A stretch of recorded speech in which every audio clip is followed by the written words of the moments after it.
Hello guys, welcome back to my channel Wang Xian forever love. तो आज मैं आप लोगों के लिए मेरे एफएफ का फाइनल एपिसोड लेकर आई हूँ एंड इस एपिसोड के बाद ये स्टोरी यहीं ख़त्म हो जाएगी। मैं उम्मीद करूँगी कि ये स्टोरी आप लोगों को अच्छी लगी हो एंड अच्छी लगी तो मुझे कमेंट कर ज़रूर बताना। एंड अगर आप मेरी स्टोरी को पहली बार सुन रहे हैं तो मैं आप लोगों से रिक्वेस्ट करती हूँ कि आप इस स्टोरी को शुरू से सुनिए ताकि आप लोगों को ये स्टोरी अच्छी लगे एंड मेरे चैनल को भी सब्सक्राइब कर लेना।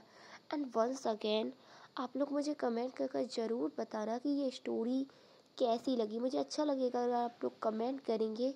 तो अब हम अपनी स्टोरी की तरफ चलते हैं। जैसा कि हमने प्रीवियस वीडियो में देखा था, फींग जो वांग जी के पास जाता है और उसका हाथ पकड़कर बोलता है, आई नो वांग जी, मैं बदल गया हूँ। मैं जानता हूँ मैं पूरी तरीके से चेंज हो गया हूँ, पर मैं क्या करूँ। मैं चाहकर भी खुद को पहले जैसा नहीं कर पाता। मैं इतना समझ गया हूँ कि लोगों के साथ ना वैसा ही बिहेव करो जैसा वो आपके साथ करते हैं। और इस रेस में मैं पता नहीं कब इतना आगे निकल गया कि मैंने खुद को पूरी तरीके से बदल दिया। आई एम सॉरी, पर मैं खुद को अब नहीं बदल पा रहा हूँ। एंड ये सुनकर वांग जी जो वींग की तरफ देखता है बोलता है, मैं तुम्हारी मदद करना चाहता हूँ। मैं चाहता हूँ कि तुम बदल जाओ। मुझे मेरा पुराना वींग लौटा दो एंड उसके लिए तुम्हें डॉक्टर से मिलना होगा। प्लीज़ वींग, मेरी बात मान लो। मैं तुम्हारे गलत के लिए नहीं बोल रहा हूँ। मैं चाहता हूँ कि तुम ठीक हो जाओ। तुम्हें लोग ना तुम्हारे डर की वजह से पसंद ना करें, बल्कि तुम्हारे बिहेवियर की वजह से पसंद करें। Please wing. एंड वांग जी को इस तरीके से देखकर वींग जो उसे हक कर लेता है बोलता है, मुझे नहीं पता कि इसके बाद क्या होने वाला है, पर मैं तुम्हारी बात मानता हूँ। मैं मिलूँगा डॉक्टर से। एंड ये सुनकर वांग जी जिसे बहुत अच्छा लगा था, उसे नहीं लगा था कि इतनी इजीली वींग मान जाएगा। एंड वांग जी जो कहता है, ओके हम सुबह जाएंगे उसके पास। एंड वींग एंड वांग जी जो साथ में डिनर करते हैं एंड वो जाकर अपने रूम में लेट जाते हैं। वांग जी जो सो चुका था एंड वींग जो अब तक जाग रहा था एंड वो कुछ सोच रहा था अपने माइंड में। एंड वो तभी वांग जी की तरफ देखता एंड बोलता है, वांग जी मुझे नहीं पता कि क्या होने वाला है कल, क्या डिसीज़न होगा डॉक्टर का, पर मैं तुमसे दूर नहीं जाना चाहता। मैं तुम्हें खोना नहीं चाहता हूँ और उसके लिए चाहे मुझे कुछ भी करना पड़े। एंड अब हम मॉर्निंग का सीन देखते हैं। वांग जी एंड वींग जो कार में बैठे हुए थे एंड वांग जी जो कार ड्राइव कर रहा था। वींग साइलेंट था, वो कुछ नहीं बोल रहा था। एंड वांग जी उस साइलेंस को समझ रहा था। वो जानता था कि वींग का मन नहीं है वहाँ जाने का, लेकिन वांग जी बेमन से ही सही पर वींग को वहाँ ले जाना चाहता था। एंड वहाँ पर जाने के लिए उन दोनों को 2 आवर्स तक ड्राइविंग करनी पड़ी थी। एंड 2 घंटे बाद वांग जी एंड वींग जियांग चेंग के हॉस्पिटल पहुंच चुके थे। एंड वींग जो जियांग चेंग के सामने बैठा हुआ था एंड जियांग चेंग जो वींग से सवाल किए जा रहा था एंड वींग बेमन से ही सही उन सारे सवालों के जवाब दे रहा था। एंड जियांग चेंग सारी चीज़ें नोटिस करता है एंड उसके बाद वो वांग जी से बोलता है, वांग जी मुझे तुमसे अकेले में कुछ बात करनी है। एंड वो वांग जी को लेकर साइड में आता है एंड बोलता है, वांग जी उसकी कंडीशन बहुत ख़राब है। मुझे लगता है कि उसे 6 या 7 महीने तक हमें हॉस्पिटल में एडमिट करना होगा। वो खुद को काफ़ी हद तक बदल चुका है। वो एक मेंटल तरीके से एक साइकोपैथ इस तरीके से मान लो। वो नॉर्मल बिहेव करता है, लेकिन जब कोई उसके साथ कुछ भी गलत करता है तो वो भूल जाता है कि वो क्या कर रहा है, ये राइट है रॉन्ग है, उसे कुछ फ़र्क नहीं पड़ता है। तुमने इस चीज़ को बहुत जल्दी नोटिस कर लिया है। अगर तुम इस चीज़ को मैं देर कर देते तो हो सकता है ये सारी चीज़ें और ज़्यादा बढ़ जाती। और वो अब तक बाहर के लोगों को परेशान करता है, बाहर के लोगों को नुकसान पहुंचाता है। उसके बाद वो हो सकता था फैमिली वालों को भी हर्ट करने लग जाए। लेकिन तुम इस चीज़ के खिलाफ होगे। मैं जानता हूँ तुम इसके लिए नहीं मानोगे, लेकिन मुझे उसका इलाज करने दो। मुझे उसे का इलाज करने के लिए उसे अपने हॉस्पिटल में एडमिट करना होगा। एंड वांग जी जो शौक था, उसे नहीं समझ आ रहा था वो क्या करे। उसने वींग को यहाँ आने के लिए मना लिया था, लेकिन वो यहाँ रुकने के लिए कैसे मनाएगा उसे। एंड वांग जी जो कहता है मैं विंग की भलाई के लिए कुछ भी कर सकता हूँ, मैं उससे दूर भी रह सकता हूँ अगर वो ठीक हो जाए तो। एंड जियांग चैंग जो कहता है मुझे नहीं लगता कि वो इतनी आसानी से मानेगा। ऐसे पर्सन जो बहुत ज़िद्दी होते हैं और वो खुद को कभी एक्सेप्ट नहीं करते, मुझे नहीं लगता है कि वो मानेगा, तुम्हें बहुत ट्राई करना पड़ेगा। एंड वांग जी जो कहता है मैं जानता हूँ उसे किस तरीके से मनाना है, प्लीज़ तो मुझे बस एक दिन का टाइम दो। एंड जियांग चैंग जो हाँ में सिर हिलाता है। एंड उसके बाद वो दोनों जो अंदर आते हैं एंड वी जो अब तक वहीं बैठा हुआ था। एंड उसके बाद वांगी जो कहता है वी चलो हम घर चलते हैं, हमें कल यहाँ आना होगा। एंड वी जो कुछ सवाल करने वाला था लेकिन वांग जी जो उसे रोक देता है और उसे लेकर आता है। एंड अब हम वांग जी के घर का सीन देखते हैं। वांग जी जो काउच पे बैठे हुए था एंड वी जो उसके सामने गुस्से में इधर से उधर चले जा रहा था। एंड वो तभी गुस्से में वांग जी पे चिल्लाते हुए बोलता है वांग जी तुम्हारा दिमाग तो नहीं ख़राब हो गया है, इतने दिनों तक मैं तुमसे दूर रहूं, तुम्हारी ना मुझे मैं कुछ कर दूंगा, तुम्हें समझ में आ रहा है तुम क्या बोले जा रहे हो। मैं वहाँ नहीं रुकूंगा, मैं इतना भी कोई परेशान नहीं हूँ और ये कोई परेशानी नहीं होती है। मेरी बात सुनो, अगर तुमने मुझे इसके लिए फोर्स किया ना वांग जी तो मैं तुम्हें तुम्हें एक रूम में लॉक कर दूंगा। एंड वांग जी जो नोटिस कर रहा था वींग के बदलते उस बिहेवियर के बारे में, वो रुक रहा था, वो गुस्सा कर रहा था, उसके वर्ड्स जो कभी कभी वो एक साइको की तरह बिहेव कर रहा था। एंड वांग जी जब पूरा डिसाइड कर लेता है वींग को फोर्सफुली ही सही पर उससे जियांग चैंग के हॉस्पिटल में वो रखेगा कुछ भी हो जाए। एंड तभी वांग जी जो उठता है एंड वी के लिप्स को अपने लिप्स में कैप्चर कर लेता है। एंड वी जो वांग जी को पुश करने की कोशिश करता है लेकिन वांग जी जो उसे टाइटली किस करने लगता है। एंड वांग जी के किस की वजह से विंग भी धीरे धीरे शांत हो गया था। एंड वो दोनों काफ़ी टाइम तक किस करते हैं। एंड उसके बाद वांग जी जो विंग से दूर होता है एंड बोलता है विंग मेरी बात सुनो, देखो मैं जानता हूँ तुम ठीक हो लेकिन वो कह रहा है ना कि तुम्हें ज़रूरत है इसकी। एंड मैं तुमसे प्रॉमिस करता हूँ मैं हर रोज़ तुमसे मिलने आऊँगा।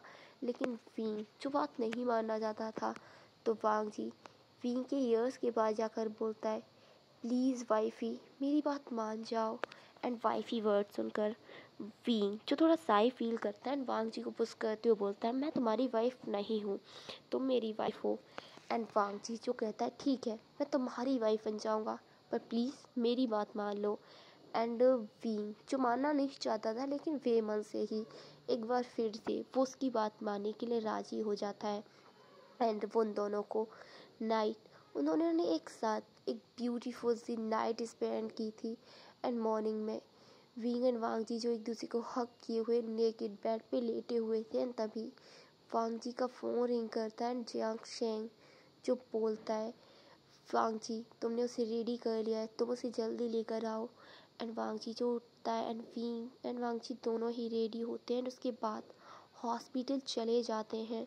एंड हॉस्पिटल जाने के बाद वांग जी विंग को जो बाय बोलने के लिए बिल्कुल भी रेडी नहीं था, विंग की सारी चीज़ें वहाँ रेडी हो चुकी थी, उसका रूम, उसके क्लोथ, उसकी सारी चीज़ें, विंग को वो सारी चीज़ें बिल्कुल पसंद नहीं थी। मन से ही सही विंग को वो सारी चीज़ें एक्सेप्ट करनी पड़ी।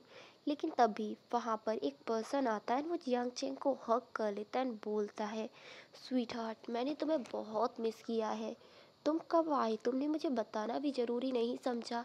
एंड उस पर्सन को देखकर वांग जी जो बहुत ज़्यादा गुस्सा हो गया था एंड उसके फेस पे गुस्सा साफ साफ दिख सकता था। एंड तभी उस पर्सन की नज़र वांग जी पे पड़ती है एंड वो बोलता है वांग जी तुम यहाँ क्या कर रहे हो, सब ठीक है ना। एंड तभी वांग जी जो गुस्से में बोलता है मिस्टर लैन सिचैन तुम्हें इससे मतलब नहीं होना चाहिए मैं यहाँ क्या कर रहा हूँ, ये मेरा पर्सनल मैटर है।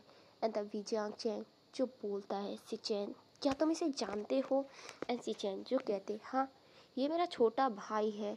एंड ये सुनने के बाद वांग जी जो बोलता है लैन सिचैन अपने वर्ड्स पे गौर कीजिए, मैं आपका भाई नहीं हूँ और ना ही कभी हो सकता हूँ।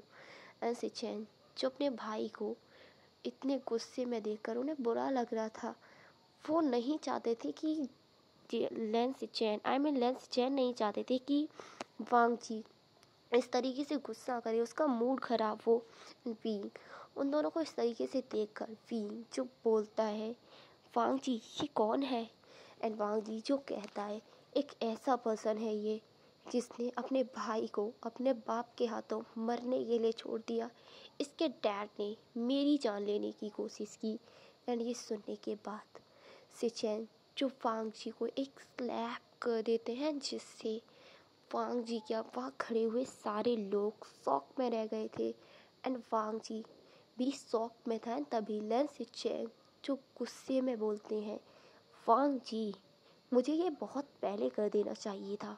एक बड़े भाई का हक मैं भूल गया था, लेकिन अब मैं तुम्हें याद दिला दूँ, मैं बड़ा भाई हूँ तुम्हारा और तुम छोटे हो मुझसे, तो तमीज़ से बात करना और तुम मेरी बात सुनो। जिस पर्सन को तुम मेरा बाप बोल रहे हो ना, वो तुम्हारे भी डैड है। और हाँ, उस दिन ऐसा कुछ नहीं हुआ था जिसकी वजह से तुम ऐसा बिहेव करो। हाँ, मानता हूँ डैड ने बहुत कुछ गलत किया था, लेकिन तुम जानते भी हो वो एक मेंटल पेशेंट थे। उनका इलाज ना होने की वजह से वो ऐसे हो गए थे। वो मॉम के साथ भी इसी तरीके का बिहेव करते थे, पर मॉम ने से तो कभी उनसे नफ़रत नहीं की। उन्होंने अनगिनत बार मुझे हिट किया, लेकिन मैंने तो उनसे कभी नफ़रत नहीं की। अनाज से चैन जो बहुत गुस्से में थे। एंड वांग जी जो शौक में था इतनी सालों में, उसके भाई ने कभी भी इस तरीके का बिहेव नहीं किया था।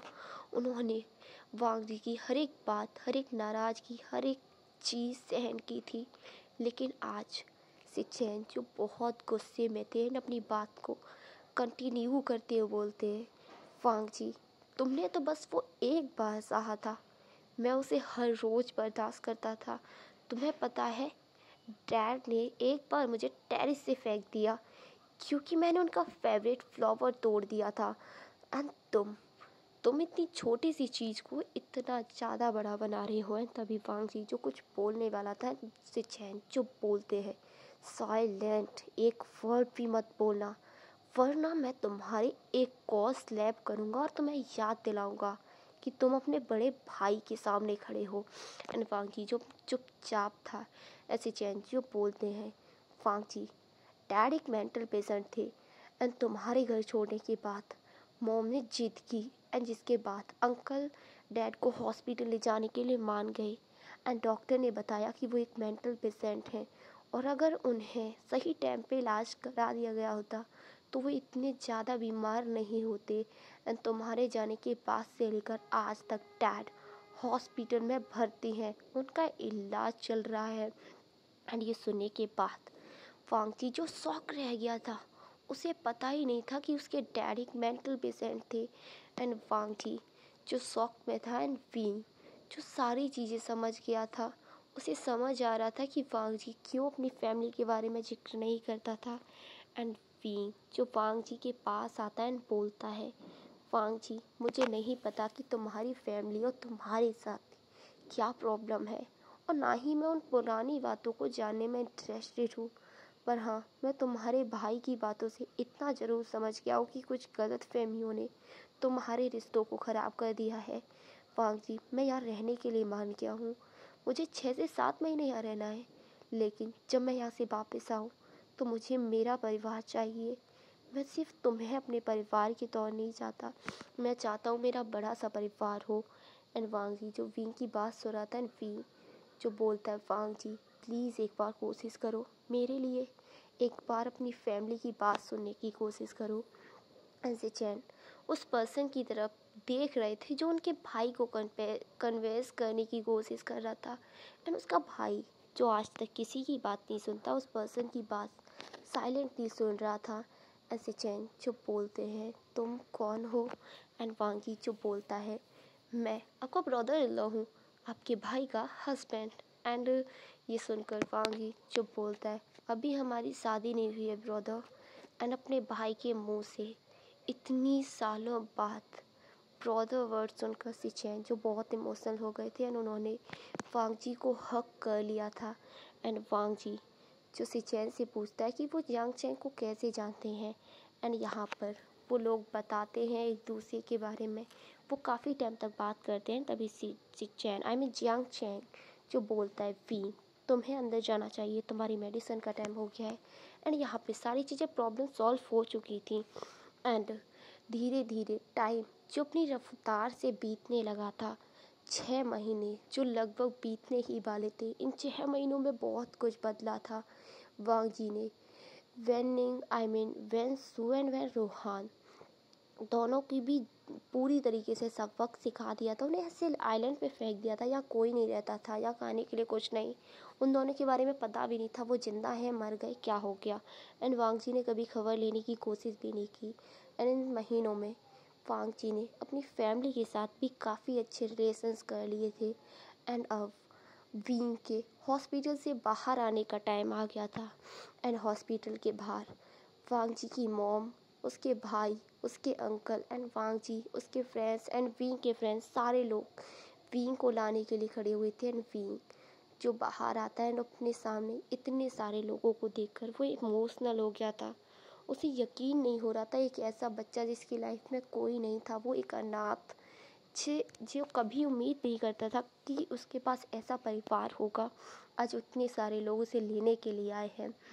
एंड वींग जो इमोशनल हो जाता है एंड वांग जी को हक करता है एंड बोलता है, वांग जी मैं बहुत खुश हूँ, आज तुम्हारी वजह से मेरे पास इतना बड़ा मेरा खुद का परिवार है। एंड वो दोनों जो वहीं एक दूसरे को किस करते हैं, वो सारे लोग वींग एंड वांग जी को चेयर्स करने लगते हैं। लैंड को रैंक जो साई फील कर रहे थे आजकल के बच्चों को लेकर। एंड इसी सीन के साथ ये स्टोरी यहीं ख़त्म हो जाती है। एंड गाइस मैं उम्मीद करूँगी कि मेरी ये स्टोरी आप लोगों को अच्छी लगी हो। एंड अच्छी लगी तो मुझे कमेंट करना। एंड न्यू स्टोरी कैसी चाहिए ये भी कमेंट करना। एंड बहुत जल्द मिलेंगे हम आप लोगों से एक नई स्टोरी के साथ। तो अब हम bye, goodbye and have a good day, take care. Please आप लोग अपना ख्याल रखना।